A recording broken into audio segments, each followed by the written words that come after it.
அனைவருக்கும் அன்பான வணக்கங்கள். ஃபியூச்சர் எஜுகேஷன் தான் ரமேஷ்.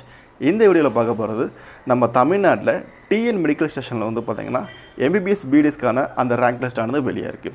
இப்போ இதுக்கு முன்னாடி வீடியோவில் வந்து பார்த்திங்கன்னா கவர்மெண்ட் காலேஜுக்கும் இஎஸ்சி கவர்மெண்ட் காலேஜுக்கும் எவ்வளோ கட் ஆஃப் இருக்குது அப்படிங்கிறத நம்ம பார்த்தோம். இந்த வீடியோவில் ப்ரைவேட் காலேஜில் வந்து பார்த்திங்கன்னா ரெண்டு விதமாக பிரிக்கப்பட்டிருக்கு. ஒன்று ப்ரைவேட்டில் செல்ஃப் ஃபைனான்ஸ் காலேஜ் இருக்குது, ப்ரைவேட் யூனிவர்சிட்டி காலேஜுன்னு இருக்குது. சரிங்களா? இந்த காலேஜில் ஒவ்வொரு கம்யூனிட்டிக்கும் பார்த்திங்கன்னா எவ்வளோ கட் ஆஃப் இருக்க மாணவர்களுக்கு சீட்டு கிடைக்கும் அப்படிங்கிறத பார்க்க போகிறோம். இந்த வீடியோவில் பார்க்க போகிறது செல்ஃப் ஃபைனான்ஸ் ப்ரைவேட் மெடிக்கல் காலேஜில் எம்பிபிஎஸ்க்கு பார்த்திங்கன்னா அப் டு மாப் ரவுண்ட் வரைக்கும் எவ்வளோ வரைக்கும் மார்க் வரைக்கும் வாய்ப்பு இருக்குது அப்படின்னு பார்க்கலாம். ஓசி கம்யூனிட்டிக்கு 607 வரைக்கும் வாய்ப்பு இருக்குது, பிசிக்கு 577 வரைக்கும் வாய்ப்பு இருக்குது, பிசிஎம்க்கு 571 வரைக்கும் வாய்ப்பு இருக்குது, எம்பிசிக்கு 565 வரைக்கும் வாய்ப்பு இருக்குது, எஸ்சிக்கு 514 வரைக்கும் வாய்ப்பு இருக்குது, எஸ்சிஐக்கு 453 வரைக்கும் வாய்ப்பு இருக்குது, எஸ்டிக்கு 440 வரைக்கும் வாய்ப்பு இருக்குது.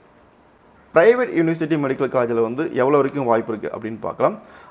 ஓசிக்கு பார்த்திங்கன்னா 579, பிசிக்கு 574, பிசிஎம்க்கு 566, எம்பிசிக்கு பார்த்திங்கன்னா 561, எஸ்சிக்கு 510, எஸ்சிஐக்கு 453,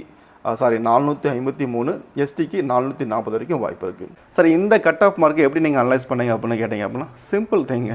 போன வருஷம் பார்த்திங்க அப்படின்னா கம்யூனிட்டி ரேங்க் எவ்வளோ வரைக்கும் முடிஞ்சிடும் அதை தான் எடுத்து இந்த வருஷம் பார்த்திங்க அப்படின்னா நம்ம போட்டிருக்கோம். எக்ஸாக்டாக இந்த சீட் மேட்ரிக்ஸ் வெளியிடும் போது எவ்வளோ வரும் அப்படிங்கிறத இன்னமும் நுணுக்கமாக கணிக்க முடியும்.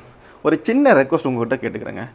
எனக்கு மார்க் இவ்வளோ இருக்குது, எனக்கு கிடைக்குமா அப்படின்னு தயவு செய்து எனக்கு ஃபோனை போட்டு கேட்காதீங்க.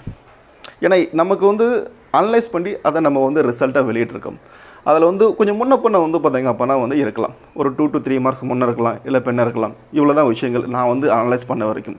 நான் ஒரு 13 இயர்ஸாக பார்த்திங்கன்னா இந்த ஃபீல்டில் இருக்கேன். நான் எதுக்காக அந்த வீடியோ வெளியிடுறேன் அப்படின்னா, நான் ப்ரொஃபஷனலாக பார்த்திங்க அப்படின்னா எம்பிபிஎஸ் கோர்ஸ் அட்மிஷன்லாம் பல இடங்களாக பண்ணிகிட்ருக்கேன். ஸோ நான் ஒரு பியூர் செல்ஃப் எம்ப்ளாய். ஸோ எனக்கு ஒரு டீட்டெயிலை வெளியிடும்போது இதன் மூலமாக மக்களுக்கு பார்த்திங்கன்னா ஒரு விழிப்புணர்வு எது வரைக்கும் கிடைக்கும் அப்படிங்கிற விஷயங்கள் இதெல்லாம் தெரியணும் அப்படின்னு சொல்லி தான். ஸோ இதை தாண்டி எம்பிபிஎஸ் அட்மிஷன் பார்த்திங்க அப்படின்னா நான் பண்ணி கொடுத்துட்ருக்கேன். அதுக்கான வழிகாட்டுதல் எம்பிபிஎஸ் அட்மிஷன் பண்ணி கொடுத்துருக்கேன். உங்களுக்கு ஒரு எம்பிபிஎஸ் அட்மிஷன் பண்ணணும் சார், எனக்கு கொஞ்சம் கைடன்ஸ் பண்ணுங்கள் அப்படின்னா மட்டும் கால் பண்ணுங்கள். இல்லைனா தயவு செய்து கால் பண்ண வேண்டாம். ஏன்னா உங்கள் நேரத்தை நீங்கள் வீணடிக்க வேண்டாம், என்னோடய நேரத்தையும் நான் வீணடிக்க விரும்பவில்லை. நான் கைடன்ஸ் பண்ணுறதுக்கு பார்த்திங்க அப்படின்னா பெய்டு சர்வீஸ் தான் பண்ணுறேன். நீங்கள் என்ன எக்ஸ்பெக்ட் பண்ணுறீங்களோ அந்த எக்ஸ்பெக்டேஷனை கரெக்டாக ஃபுல்ஃபில் பண்ணி நான் கண்டிப்பாக பண்ணி கொடுத்துறேன்.